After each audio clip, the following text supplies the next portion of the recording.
눈치 빠르신 분들은 눈치를 채주셔. 제가 이제 굳이 강조를 발발이 좀 딸려서 강조를 못하고 있긴 한데 그 핵심 용어들이 사실은 서로 이렇게 그 관련이 있습니다. 순서가 그렇게 배치를 한 이유가 있습니다. 그래서 지난주는 잠재성에 관한 이야기를 했고요. 오늘은 그 잠재성 문제를 좀 다른 각도에서 다루는 불화 문제, 불화라고 하는데요. 이제 랑쉐르의 불화 또는 이제 그 평등에 대한 새로운 관점이라고 할 수 있습니다. 공동체를 사실은 사유하려면 평등이라는 주제는 너무나 중요하잖아요. 여러 각도에서 접근할 수 있습니다. 전통적인 이제 평등은 분배 개념과 관련이 있고 정치 철학에서 주로 다룰 때 그럼에도 불구하고 이제 이 랑쉐르가 주목하는 부분은 전통적으로 우리가 생각했던 평등 개념을 분할을 시켜서 다른 각도에서 이제 볼 수 있도록 새로운 의견을 제시한다고 볼 수가 있겠습니다. 그래서 이제 관련이 있는 주제다라는 걸 생각을 하시고요. 그리고 오늘 이제 정치적인 것에 대한 얘기와 함께 사회적인 것을 맞닥뜨리게 될 텐데요. 사회적인 것이라는 사회 문제, 정치와 사회 문제가 어떻게 공동체 주제에서 중요한지를 고민하지 않을 수 없으니까요. 그래서 오늘은 어떻게 보면 정치적인 것에 대한 공부를 하는 시간이고, 다음 주는 사회적인 것에 대한 푸코를 예시를 들어서, 푸코 말고도 이제 많은 사람들이 이제 다른 주제인데요. 이제 대표적으로 푸코를 한번 다뤄보려고 합니다. 그런 형태로 이제 맞닥뜨리는 형태로 순서가 정해져 있다는 거 생각하시면 좀 도움이 되실 것 같습니다.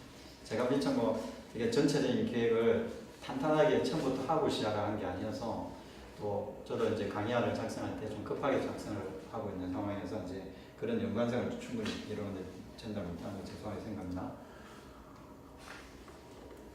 오늘은 철학자 샤크 랑쉐르라고 하는데요.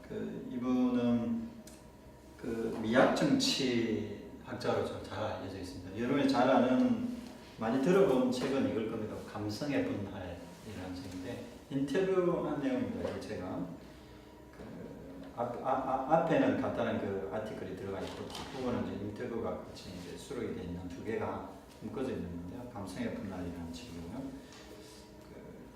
그 다음에 이제 정치적인 것의 가장자리에서라는 이 책이 주제에 해당된다고 볼 수 있습니다. 물론 이제 그의 주제는 불화입니다. 불화인데 이제 그 책이 번역이 안 돼 있습니다. 아직.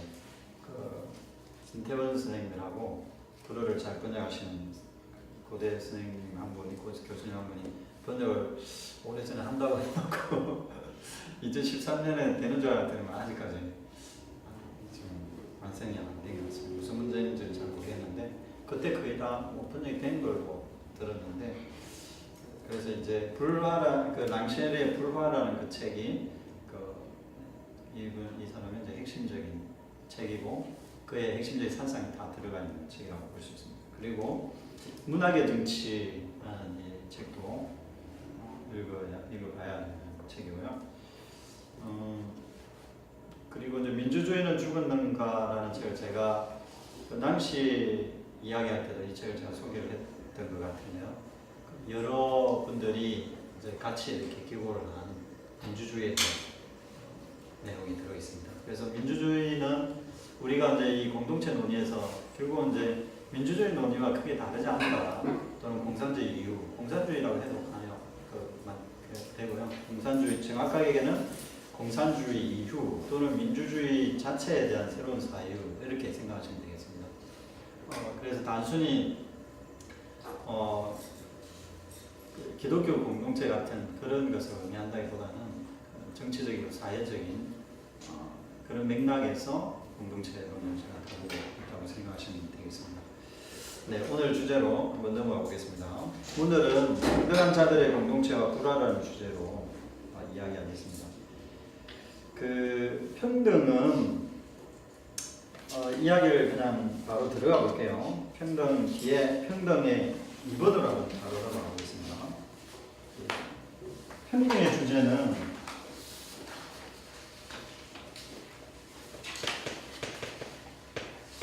이제 이퀄리티라는 이 평등이라는 주제는 사실 이제 공동체를 사유할 때 왜 중요하냐 하는 거는 여러분들이 뭐 말할 것도 없이 그 공동체라는 것이 개인이 존중을 받아야 되잖아요. 개인의 어떤 그 자존감이나 개인의 어떤 특권이나 역할이나 또는 그 지위 이런 것들이 훼손당하면서 공동체를 세운다고 하면 그런 공동체는 사실 좋은 공동체라고 말하기가 힘들다는 상식적인 어떤 이해가 우리에게 있습니다.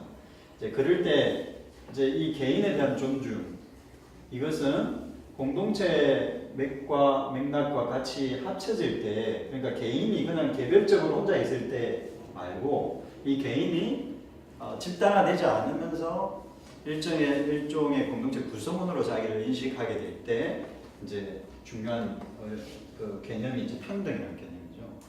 예를 들어서 내가 다른 사람과의 관계 속에서 어떤 위치에 있는가 하는 것을 생각할 수밖에 없는 거죠, 누구나.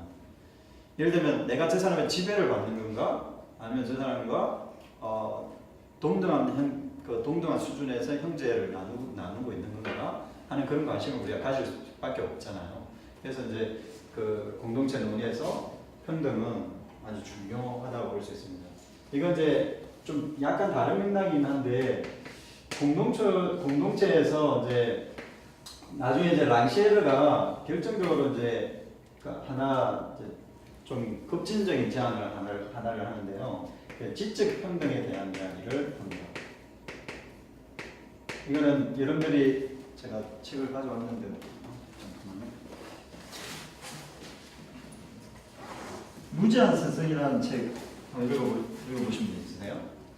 들어보신 분은 있을 거예요. 무제한 스승이라는 책.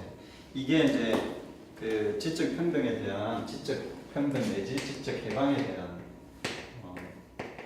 교육론을 다루면서 이 교육론이 교육이 어떻게 정치적인 주제로 갈 수 있는가 하는 걸 이제 다루는 겁니다. 그러니까 보통 이제 교육이라는 것은 공동체를 상징할 수밖에 없죠. 왜냐하면 공동체를 상징하지 않으면 교육이 불가능하거든요. 누군가가 그 가르쳐주는 사람이 있고, 그리고 배우는 사람이 있고, 또 왜 배워야 되는 이유가 있고, 또 배울 컨텐츠가 있고, 그럴 때 이제 교육이 이루어지는 거잖아요. 그래서 일정한 내용을 가지고 학습을 해야 되고, 또 가르치는 사람과 가르침을 받는 사람과의 관계 문제 이런 것들이 사실 들어가기 때문에 공동체로 가능하다고 볼 수 있습니다. 물론 이제 혼자 학습하는 것도 할 수 있지만 교육이라고 할 때는 개인 학습, 자기 학습과는 다른 측면이 있는 거죠, 공동체들. 그래서 이 결국은 교육은 정치적인 사안이다 하는 겁니다. 정치적인 주제에 관련이 있고. 그러면 이 교육에서 지적 해방과 지적 평등을 이룰 수 있는 방식이 결국은 그 공동체에 대한 물음과 뗄 수 없는 관계이다. 쉽게 말하면 여러분들이 제가 그 데리다 얘기할 때도 그런 얘기했죠. 죽은 자들의 교육 공동체, 죽은 자들의 교육에 대한 이야기 제가 말씀드렸는데 기억나세요? 혹시? 기억 안 나시죠? 그 무슨 말이냐면 그 법에 대한 이야기를 하면서 사는 법이라고 할 때 사는 법, 우리가 살아가는 법 또는 사는 법을 얘기할 때 그 사는 법의 그 어떤 근본적인 어떤 그 밑바탕에는 뭐가 있느냐면 죽은 자들이 있는 거예요. 왜냐하면 살아가는 법을 가르쳐 줄 수 있는 사람은 죽어야만 그걸 가능합니다. 그러니까 쉽게 말하면 위인들이나 죽은 뭐 아버지나 할아버지가 할아버지를 매개로 해서 이제 아버지가 예를 들면 너희 할아버지 이렇게 살았단다. 이렇게 삶의 유산을 우리에게 남겨줬단다. 사는 법에 대한 얘기를 하려면 사실 죽은 자를 고려할 수밖에 없는. 그래서 이제 거기에 조금 더 나아가서 유령성을 얘기를 하잖아요.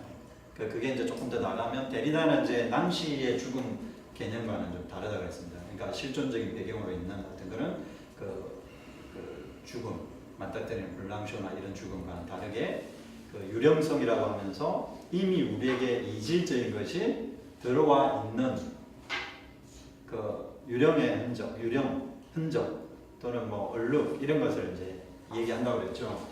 이제 왜 제가 이제 그 사는 법에 대한 이야기를 하느냐면 결국 이제 교육이라는 것도 누군가에 의해서 배움을 받아야 한다라는 그런 전제들이 항상 우리에게 있습니다. 그러니까 쉽게 말하자면 선생과 제자, 가르치는 사람과 가르침을 받는 사람의 이분법적 구도, 이것이 질문 하나 드려볼게요. 선생과 학생 이러면 여러분 어떤 사람이 위계적으로 높은 자리에 있습니까? 네, 당연하죠. 우리는 당연하게 그렇게 생각하잖아요. 선생이 학생을 가르치는 거지. 학생이 선생을 가르칠 수도 없고 또 선생님으로부터 배워야 된다 하는 어떤 그런 의식이 이제 깔려 있는 거죠. 근데 이제 이 무지한 스승이라고 한 번역은 조금 그 어떤 의미로는 잘못된 번역일 수도 있습니다. 왜냐하면 이 스승이라는 것은 기본적으로 중립적인 용어가 아니에요. 스승하면 이제 존중하는 어떤 계급적인 용어이기 때문에, 근데 랑시에르가 사실 의도한 것은 선생입니다. 선생, 그러니까 티처죠. 가르치는 사람이라는 의미이기 때문에 이미 이중적인 어떤 그 계급성을 이렇게 계급적 우위를 선생에게 둔 표현이라고 볼 수 있습니다. 그러나 또 역설적으로 또 한편으로 생각해 보면 이게 제목을 잘 잡았다고도 할 수 있습니다. 왜 그러냐면 그 이중적으로 우리가 선생에 대해서 생각할 때는 스승으로 생각하는 우리 동양제 입장에서 선생님은 무조건 우리 스승이야 되는 거죠. 자, 선생과 스승이 같습니까? 제가 스승님 하는 선생님하고 잘 없거든요. 강양 선생님한테 제가 스승님을 안 하는데 선생님이라고 어디 나갔죠? 하여튼 그 스승이라고 하는 말은 무슨 말입니까? 이제 정말 나보다도 더 이제 삶의 질이나 아니면 모든 면에서 우위에 있는 사람이죠. 사부죠. 이런 걸 사부. 절대적으로 이제 그 가르침에 순종하고 그 철학과 신념과 그 모든 것을 받아들이는. 자, 그런데 이런 존재에 대해서 우리가 너무 당연하게 생각하면 이런 존재에 대해서 결을 내는 거, 분할을 하는 겁니다. 결을 내는 거, 분할하는 것이 분할의 문제. 그리고 이 분할을 할 때 발생하는 그 불일치, 블랑크 할 때 제가 잠시 설명드렸죠. 불일치 같은 거 또는 이걸 이제 낭시엘의 표현으로는 불화, 여기서 발생하는 불화의 관계, 불화적 관계 또는 불화의 관계를 탐구하는 것이 이 사람의 이제 평등의 문제에서 굉장히 중요하다. 그리고 이거는 정치적인 것과 정치적인 것을 묻는 것하고 또는 정치라고 해도 되는데요. 물론 이제 좀 엄밀하게 얘기하면 정치적인 것과 정치는 다릅니다. 그런데 이제 랑시에르는 이 부분에서 그렇게 많이 구분을 하지 않고 일단은 정치적인 것이라고 표현을 써보겠습니다. 정치적인 것을 가지고 평등 문제를 질문하게 되면 어떤 불화적 상황이 발생하는가? 그럼 이 불화적 상황이 발생하는 어떤 그 조건 자체가 사실은 인간이 처해 있는 조건이라는 거예요. 단순한 실존 조건이 아니라 그 조금 어려운 말로 그 실존 조건과 관계하는 그런 상황. 자, 그 알티세르가 얘기했던 이데올로기하고 좀 비슷한 거예요. 이데올로기는 현 사실성으로 이렇게 존재하는 게 아니거든요. 현실적으로 이렇게 존재하는 게 아니거든요. 이데올로기는. 그런데 일루션, 그러니까 환상, 일종의 환상 내지 미망이라고 하는데요. 미망. 아직 이렇게 기억이나 어떤 구체적인 개념으로 현실화되지 않았는데도 존재하는 거, 그걸 일루전이라고 그러거든요. 존재하는 그것이 우리의 삶의 구조를 지배하는, 삶을 지배할 때 그걸 이데올로기라고 그러거든요. 그 이데올로기에서 사실은 자유로울 수 있는 사람은 없다고 볼 수 있죠. 그 이데올로기는 우리의 삶의 구조인데 그 이데올로기의 사상을 그 랑시에르가 원래 이제 제자이기 때문에 알티세르 제자이기 때문에 가져와서 자기 나름의 용어를 개발한 게 이제 불화개념입니다. 그래서 이 불화는 상당히 어려운 그 용어인데요. 우리나라로 이제 번역하기에 적당한 번역이 없답니다. 그런데 이제 자, 간단히 이제 이 용어를 좀 설명해 볼게요. 제가 몇 가지 단어들을 이렇게 나열을 하고 시작을 합니다. 평등에 대한 이야기를 가지고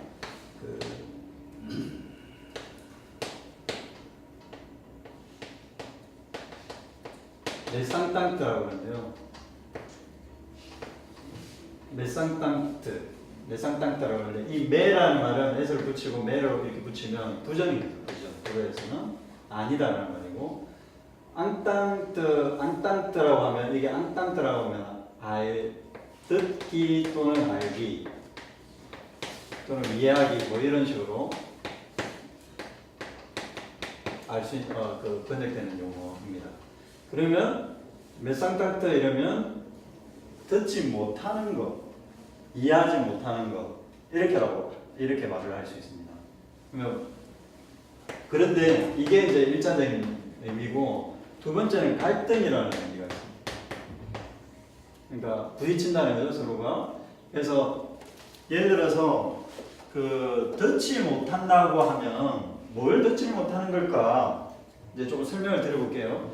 듣지 못하는 단순히 예를 들어서 이것은 이 분필은 무슨 색입니까? 이 분필은 흰색입니다. 여러분 알아들었습니까? 알아들었습니까? 못 알아들었습니까? 알아들으셨죠?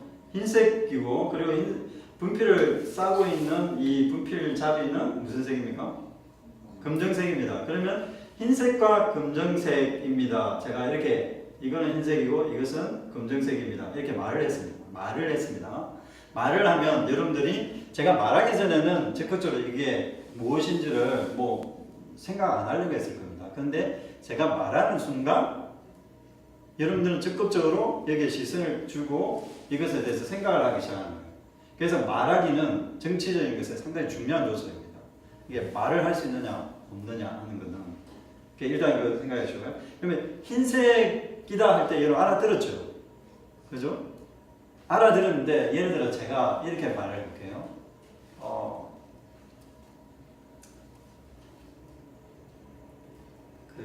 뭡니까? 거기 멈춰.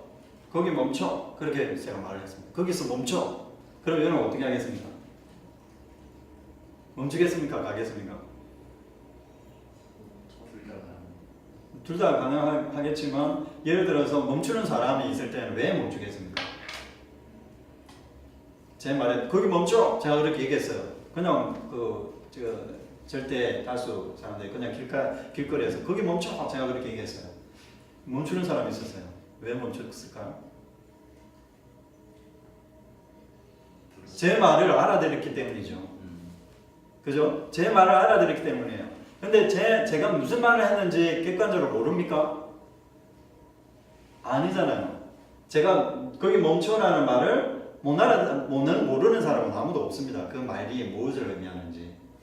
그래서 듣기도 들었는데 알아요. 알기도 아는데 이해하기도 해요. 그런데 실행으로 옮기지지 않는 것이 있을 수 있다. 그 맥락. 그러면 여기서 이미 이제 알아듣는 것에 분할이 일어났죠.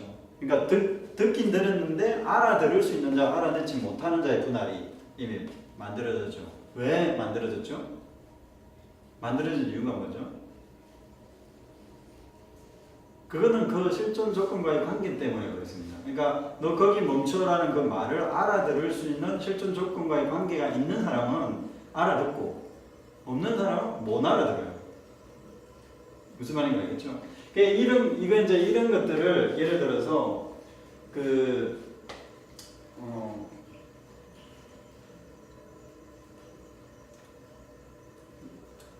자본가와 기업주와 노동자의 관계 문제로 한번 대입을 시켜봅시다.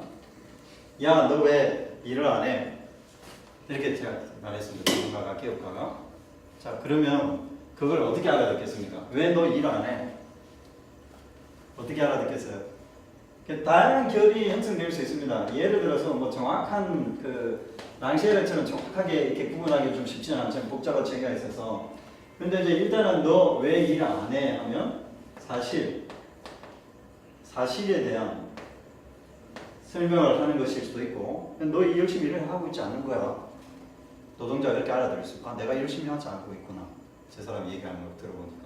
너 왜 열심히 너 일하지 않고 있어? 이 말을, 아, 그러면 나는 열심히 일을 하지 않고 있구나 하는 사실로 알아들을 수 있고, 그 다음에 명령으로 알아들을 수도 있습니다. 열심히 일해라고라도 알아들을 수 있습니다. 그죠? 왜 그럴까요? 계급적으로 다르기 때문입니다. 계급적으로 상황이 다르기 때문에 지위가 다르고, 좀 구체적으로 얘기하면, 그죠? 그 일을 시키는 사람이, 일을 준 사람이 말을 했기 때문에 그 말을 그냥 객관적으로 들을 수가 없는 거죠. 너 왜 열심히 일 안 해? 아, 그래, 내가 열심히 일하지 않고 있구나. 그 사실로 끝나는 게 아니라 어디 단계까지 간다고요? 명령어로 알아듣는 거죠. 그걸. 너 열심히 일해야 되는데 왜 안 하고 있어? 너 열심히 일해. 이렇게 알아듣는다는 거예요. 그리고 또 하나는 그 설명하는 관계. 이게 이제 중요합니다. 이거는 여러분들이 잘 아는 건데, 그 하나의 분할을 하나를 더 시켜서 랑시에는 뭘 얘기하냐면 설명을 얘기합니다. 예를 들어서 이런 거예요. 그 정확한 표현은 아니지만 대충 이렇게 때려 맞춰볼게요. 너 왜 열심히 일 안 해? 이렇게 얘기했습니다. 그 말은 설명을 요하는 거예요. 그러니까 열심히 예를 들어서 두 가지 각도로 이제 생각한다는 거예요. 내가 왜 열심히 일을 안 한다는 것 같아. 왜 열심히 일을 안 하는 거지? 이것에 대한 설명을 요하도록 자기 스스로 그렇게 만든다는 거예요. 그리고 그렇게 설명하고 있는 사람, 너는 지금 이래서 열심히 일을 하고 있지 않은 거야. 너 열심히 일하지 않고 있는 거야. 이건 사실 전달도 아니고 명령도 아니면서 그냥 말을 하는 건데, 그 말하는 것 자체가, 말하기 자체가, 설명하기 자체가 명령도 아닌데 계급적 구조를 이미 상정하고 있는, 그러니까 차이라고 할 수 있겠죠. 차이를 발생시켜버리는 거예요, 이미. 그러니까 이제 랑셰르가 이제 주목하는 게 이제 이런 겁니다. 우리가 제 아무리 객관적인 설명을 하는 말을 한다 하더라도 그 실존 조건과의 관계 속에서 예를 들면 이제 이데올로기적인 그런 측면들이 발생하면 어떤 관계들이 형성되냐면 아주 복잡한 관계들이 있는데 그 복잡한 관계들을 없애기도 하고 드러내기도 한다는 거예요. 예를 들어서 이데올로기는 그걸 없애버려요. 너는 인간인데 엄마 아빠한테 그렇게 할 수 있니? 제 아무리 엄마 아빠가 너를 괴롭힌다 하더라도 순종을 해야지. 그렇게 얘기하는 거죠. 그리고 또 대표적인 이제 부부관계. 아무리 서로 뭐 남편이 폭력을 행한다고 해서 이혼은 되겠니? 이렇게 되는 거죠. 이혼은 참아야 된다. 예를 들면 그렇게 이제 가게 되면 뭐예요? 그 폭력적인 남편과 남성이 그 힘의 알력으로 알력으로 힘으로 폭력을 행하는 것과 여성 물론 뭐 이건 그냥 특수한 여성을 얘기하는 겁니다. 일반적인 여성보다 제가 뭐 페미니스트를 비판하는 건 아니고 그런 건 아니니까요. 일단은 예를 들어서 그 힘의 관계가 있잖아요. 대체적으로 남성이 그렇지 않은 경우도 있습니다. 예, 남성이 힘이 센데 남성이 폭력을 하면 여성들이 거절하기 힘들 수가 있어요. 근데 이제 그 힘의 관계는 부정을 하고 도덕적인 어떤 일반화되어 있는 추상적인 그 주제를 끌고 와가지고 거기서 부부가 어떻게 이혼할 수 있냐 이렇게 돼버리면 그게 이데올로기인 거예요. 그게 이데올로기는 뭘 없애냐면 구체성을 없애버려요.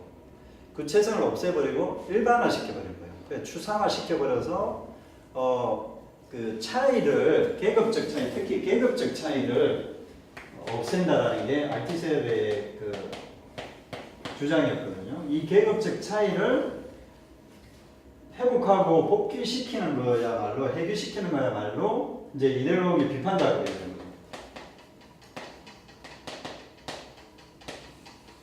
근데 이제 랑시에르는 이걸 분할을 통해서 한다는 거예요. 분할을 통해서. 분할하는 방식을 통해서 이제 이 추상화되고 일반화되고 하는 어떤 저기 있잖아요. 그 선이해, 전통적으로 내려지는 이해들에 대해서 비판하고 저항하는 어떤 그런 논리를 만들어내겠다, 그렇게 얘기를 합니다. 그러면서 이번에 먼저 제가 말씀드릴게요. 그러면서 우리가 보통 유토피아적 사회주의를 이상적 모델로 생각하잖아요. 유토피아이면서 사회주의. 그러니까 모두가 다 평등한 사회, 자기가 자기 것으로 생각하지 않고 제 몫을 제 것으로 생각하지 않고 다 자기 몫을 다 가져갈 수 있는 어떤 그런 사회. 그리고 다 서로 존중해 줄 수 있는 그런 사회를 이제 유토피아적 사회주의라고 그러는데요. 그 형상에서 그것을 지지해주는 철학적인 형상들, 이제 대표적인 두 가지를 이제 제시를 합니다. 그게 뭐냐면, 하나가 형제 간의 공동 식사 모델이고요. 형제 간의 공동 식사 모델. 두 번째는 신체 모델입니다. 형제적 신체 모델입니다. 형제 간의 공동 식사는 우리가 이제 기독교인들은 성만찬을 돌리죠. 근데 이제 성만찬보다 훨씬 더 오래된 모델이 있었다고 봅니다. 그리스에서. 그리스는 왜 그러냐면 동성애적 어떤 그런 관계들이 이미 있었거든요. 스파르타나 이게도 마찬가지고, 특히 이제 스파르타 같은 경우가 전사로서의 형제, 투사로서의 형제, 이게 이제 아주 강력하게 있는 모델 중에 하나인데요. 이제 그런 거, 형제를 통해서 형제들이 같이 식사하는 그 자리를 통해서 공동체를 이루는 거죠. 그래서 이제 같이 먹는 게 중요하잖아요. 밥상 공동체로 하기도 하고 하는데, 이제 그런 모델을 우리가 이상적인 사회주의 모델로 참조해서 발전을 시켰다는 거예요. 유토피아 사회주의가, 특히 공산주의나 이런 모델들이. 그리고 현재적 신체는 쉽게 말해서 기독교 교회 모델입니다. 그러니까 그리스도가 버리고, 그리고 모몬 교회로 한 거 있잖아요. 그리고 특히 이제 카리스마를 강조하는 카리스마 공동체, 은사 공동체 있잖아요. 은사 공동체의 핵심이 뭡니까? 평등을 잘 보여주는 것 같아 보이잖아요. 그죠? 왜냐하면 모두가 각각 자기의 은사에 따라 받은 카리스마에 따라서 살아라는 거거든요. 그리고 그걸 서로 화합하라는 거거든요. 네, 우리 여러분 잘 아니까 제가 좀 넘어갈게요. 그 주제들은. 자, 그런데 여러분, 형제 간의 공동 식사 모델과 형제적 신체 모델, 우리는 한 몸이야라는 그 신체 모델을 무비판적으로 우리가 그냥 그러려니 하고 받아들이면 평등한 공동체의 모델로 받아들일 수 있습니다. 실제로 그랬고, 공산주의자들이. 그리고 이제 기독교도 마찬가지로 그렇게 했었죠. 플라톤도 그랬고, 아리스토텔레스도 그랬고, 형제 간의 공동 식사 모델을 우회적 모델로 제시를 사실은 했다고 볼 수 있습니다. 아테네나 스파르타나. 고대 그리스 공동체는 폴리스 이상향이 뭐라고요? 공동 식사 모델이에요. 형제가. 자, 그리고 또 공동체를 대표하고 있는 기독교 모델 중에는 형제적 신체 모델, 우리는 한 몸이야라는 모델. 자, 그런데 그거는 다양한 어떤 평등의 개념, 평등에 대해서 접근할 수 있는 다양한 견해들을 사실 제거하고 있지 않나 하는 게 랑시에르 문제의식인 거예요. 그거 한마디로는 안 된다는 거예요. 그것 한마디로는. 그래서 이제 여러 가지 이제 탐구를 참조하면서 특히 르르라는 어떤 문학자가 발견했던 고대 공동 식사나 이제 교부 공동체 사상 거기에서 이제 논의들을 참조를 하면서 이제 자기 정치적인 이유로 이제 가져온다. 설명을 간단히 들으면요. 일단은 공동 식사 모델이 가지고 있는 가장 맹점은 뭐냐면, 맹점이라기보다 자기가 이제 분할을 시켜서 좀 강조하고 싶은, 평등하지 않다라는 걸 강조하고 싶으려고 하는 게 뭐냐면 이런 겁니다. 좀 단순화시켜서 말씀을 드려볼게요. 공동 식사를 누가 배설하느냐는 거예요. 공동시설을 배설을 하는 사람이 있을 거 아니에요. 보통 이제 그 교회도 초대 교회도 배설하는 사람이 있었다 그러죠. 그 가정교회라고 알려져 있는 가정교회에서 이제 부자가 소위 이제 그 집을 가지고 있는 사람이 이제 거기서 이제 배설을 하죠. 그러면 이미 이제 배설을 하는 어떤 그 시점에서 이미 역설적이게도 뭐가 형성되는 거예요? 하이라키가 형성되는 거예요. 그러니까 하이라키가 형성된, 그러니까 주는 사람이 있고 받는 사람이 있는 그 구조가 과연 평등한가 이렇게 질문하는 거예요. 그게 너무 좀 과한 말일 수도 있지만 이제 그렇게 이제 가는 거예요. 이제 좀 엄밀하게 말해서라는 표현을 당시에라 계속 쓰면서 엄밀하게 얘기해서 이거는 평등이 아니다 하는 거죠. 쉽게 말해서.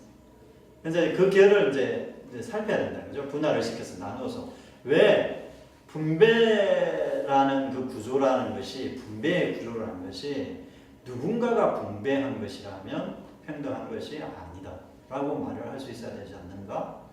이제 그러면 형제간의 공동 식사가 누가 배설을 했는데 자기가 혜택을 받는다고 생각하고 참여하는 것이라면 그 역설적으로 불화가 일어난다는 거예요.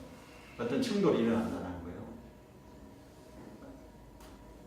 누가 주는 것에 자기가 참여함으로써 또 사랑을 나누는 것처럼 보인다는 거예요. 실제로 사랑을 나누고 우리가 나눔을 같이 하는 것처럼 그걸 느끼고 경험한다는 거예요. 그런 경험이 있다는 거예요. 근데 그런 경험에 충이만 있는 것이 아니라 애써 우리는 그런 경험만 미덕으로 생각하지 배설한 사람의 어떤 그 지위 그것이 자기를 억압하고 있다라는 그 지점은 생각하지 않으려고 한다는 거예요. 그것을 이제 제거함으로써 제거하는 상황이 되어지는 것은 결국 누구에게 유익하겠어요? 배설한 사람, 쉽게 말해서 권력자에게 유익한 거예요. 권력자의 노골에 아주 잘 들어맞는 어떤 그런 일반적인 선의의 또는 상식이라고 할 수가 있는 거죠. 그런 상식을 계속 깨는 거예요. 그래서 신체도 마찬가지예요. 신체도 카리스마 공동체라고 했을 때 여기도 똑같이 성령이 또는 신이 그 카리스마를 나눠줬다 하는 그 분배 개념. 그러니까 신의 어떤 그 권위가 우위에 있는 거죠. 일단은 우위에 있고 그리고 더 정의를 달리해서 질문을 해보면 예를 들어서 이런 거예요. 입이 하는 역할과 발이 하는 역할이 다르죠. 그렇지만 다 귀하다 이렇게 하면 이렇게 되는 거죠. 사실 그런가? 라고 질문해 볼 수 있죠. 그 입은 항상 먹고 말하고 항상 뭐 묻으면 닦아주고 그러잖아요. 그런데 이제 발은 하루에 한 번 씻죠. 그래 예를 들어서 그런 식으로 이제 홀대 당하죠. 홀대 당하고 손은 이렇게 옆쪽에 단장해주고 매니큐어도 발라주고 그러면서 요즘 발톱도 매니큐어 바르긴 하죠. 하여튼 잘 단장하지 않는 어떤 지위가 사실 같다고 말하기는 힘들죠. 제 역할을 하라라는 그 정신이 들어있는 거예요. 자기 위치에서 제 역할을 감당해라. 이 정신이 들어있는 거지. 과연 평등을 구성하는 것인가? 평등의 정치를 가능하게 하는 건가? 평등의 공동체를 가능하게 하는 건가? 이렇게 질문해 볼 수 있다는 거예요. 랑시가 재밌는 그 분석이잖아요. 통찰이잖아요. 우리가 이제 생각해 볼 수 있죠. 근데 기독교 공동체가 왜 이렇게 그 공동체에 대한 이야기를 하는데 왜 일반인들에게 잘 먹혀들지 않을까? 그 생각해 볼 때 이제 이 지점이 있을 수 있다는 거예요. 공부를 조금 한 사람 입장에서는. 그러니까 랑셀 같은 사람이 비판을 해댔기 때문에 이걸 구체적으로 가져와가지고 비판을 해댔기 때문에 이걸 극복하는 또 다른 논의를 해주는 게 좋겠죠. 근데 그게 아니다. 원래는 하여튼 다른 이론 이러하다라고 그걸 또 뒤집는 이론을 좀 제시를 하면 신학적으로 제시를 하면 또 좋겠죠. 다른 문헌을 가져와가지고. 그래서 일단은 카리스마 공동체도 뭐라고요? 계급을 또는 자기 본연의 고유한 위치에서 운명적으로 타고난 것을 그대로 지키고 그게 충실하라 하는 어떤 도덕률을 이제 강조하고 있는 거죠. 좋은 게 좋은 거야. 이제 이런 거죠. 그러니까 거기서 너무 이렇게 날뛰려고 하지 말고 벗어나려고 하지 말고 엉뚱한 생각하지 말고 거기서 제 역할을 하라 하는 거예요. 교회 공동체도 그런 경우가 많잖아요, 실제로. 뭐 보통 이제 그 프로테스탄트 자본윤리 뭐 꼭 그건 아니긴 합니다만은 그런 이제 비판을 많이 받잖아요. 그게 뭡니까? 성실하게 일해라 하는 그 노동에 대한 성실성, 그것이 그 뭘 눈감아 버리게 한다고요? 노동자들의 이제 위치, 노동자들의 일하는 사람들의 그 조건, 사회적 조건 또는 사회적 어떤 차별 이런 부분에 대해서 눈을 감고 시작을 하게 된다는 거죠. 더 심하게 얘기하면 그걸 눈을 감도록 강요하는 이론일 수도 있다는 거죠.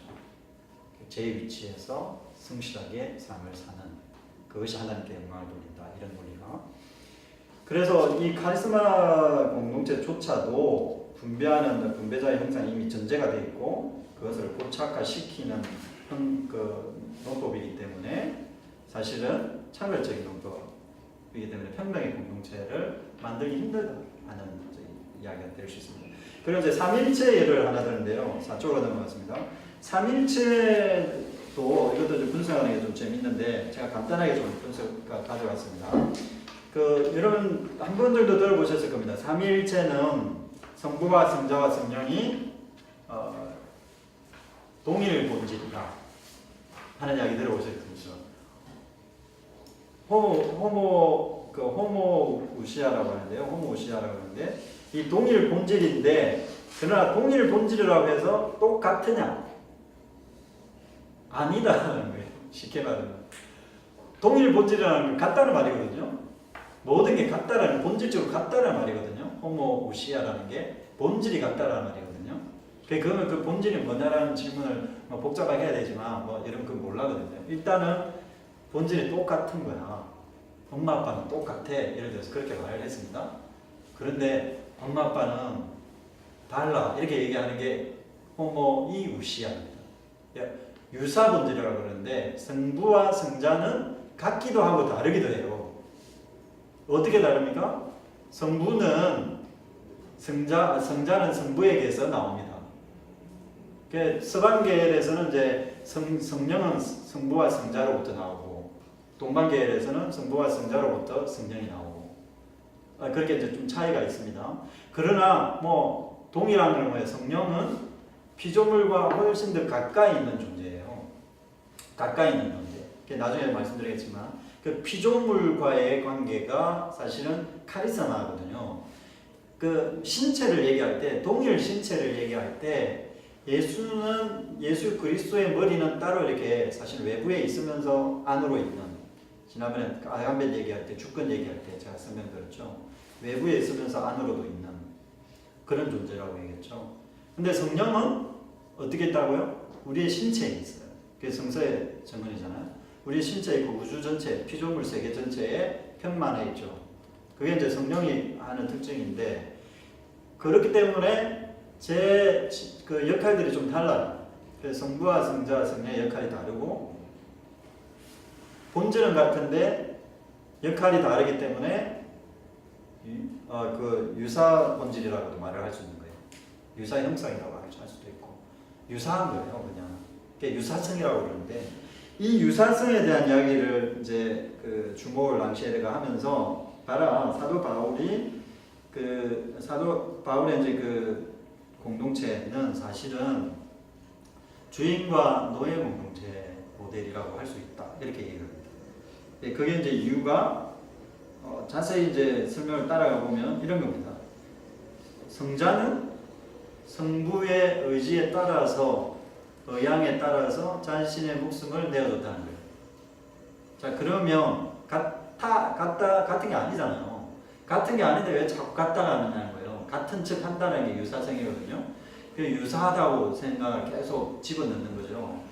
성부와 성자가 완전히 다른데 그 유사하다고 하는 이유가 뭐냐면 이제 삼일체는 공동체인데 사실은 신의 공동체 아주 완벽한 삼각형이잖아요. 그 공동체 서로 관통한다고 할 때 그 표현이 뭐죠?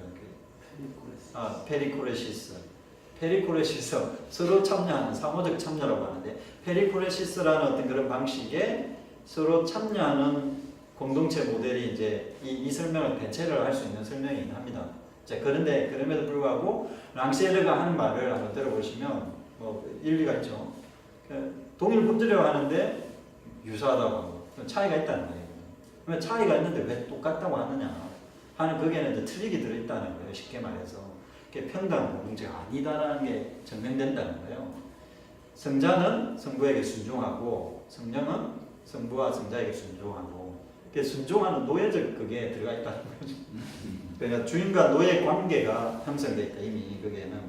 그리고 이제 그게 이제 카톨릭 수도회 같은 걸 이제 예를 들면서 수도회에 수도사로 입문할 때는 자기 재산 모두를 다 내어놓습니다. 이제 포기하죠. 재산을 포기를 하고 평등한 공동체가 됩니다. 사실 수도사들은 형제가 돼요. 완전히 형제가 되죠. 평등한 공동체가 되는데 실상은 그렇지 않다는 거예요. 어떤 점에서 자기 재산을 누구한테 위탁하고 자기 전체를 누구한테 위탁합니까? 주임 신부 내지 이제 거기 그 수도 원장에게 위탁하고 그리고 거기 교황이나 아니면 이제 그 회의 그 추기경이라든지 이제 그런 쪽에 이제 다 자기의 그 모든 헌신을 하죠.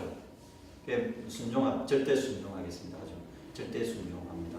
그 말은 평등한 공동체가 아니라는 거예요. 그게 쉽게 말해서 평등한 형제를 나누는 것 같아 보이지만 순종의 메타포가 들어있어서 그 순종의 장치에 의해서 사실 그 결이 달라지는 평등의 균열이 일어나는 지점이 있는가 아닌가 하는 거죠. 그게 이제 왜 그러냐? 자기 자신의 해방을 포기하고 평등주의적 투사가 되려고 하기 때문이다.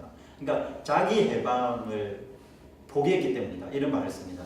그래서 이제 랑시에르는 공동체에 대해서 부정적인 편인 거예요. 부정적이고 이제 좀 개인화된 어떤 그 특성 이런 것들을 조금 더 주목하는 편입니다만은 억지로 제가 이제 공동체와 관련해서 좀 가져와 본다면 역으로 그렇게 질문해 볼 수 있습니다. 그래요. 랑시에르가 평등한 공동체에서 대해서 고민한다면 결국 어떤 고민이냐? 자기 지배, 그러니까 자기 해방이 누구의 지배를 받지 않고 자기 해방이 이루어지는 공동체가 어떻게 가능한가? 그 질문이 아닐까 하는 거죠. 그러니까 이제 그게 가능한가부터 이제 질문을 해야 되긴 하지만 결국 랑시에르가 관심을 갖는 것은 뭐라고요? 자기 지배 또는 자기 해방적 수준에서 공동체 이전 또는 공동체라고도 할 수 있고 공동체라고 아니할 수 있는 그런 공동체성에 대한 공동적인 것, 제 용어로는 이제 공동적인 것에 대한 불화적 방식의 공동적인 것에 관심을 가지고 있는 거 아닌가 그런 생각이 됩니다. 잠시 쉬었다가 하겠습니다. 한 5분 정도 쉬었다 할게요. 혹시 뭐 질문 있으시면 질문하셔도 돼요. 아까 이제 교회 공동체 수도 사회대상 법이라는 걸 얘기하시면서 평등이 아니라 순종의 메타포다 했는데 교회도 그런 면이 물론 있죠. 이제 역사적으로 보면 또 현재도 보면 소위 말해서 이제 사회주의 혁명했던 나라들 거기서도 그 공동 식사를 만약 만드는 사회라고 할 때 그걸 분배자 배설한다 말씀하신 그게 이제 뭐 저는 그쪽 잘 철학을 모르지만 뭐 프롤레타리아 독재라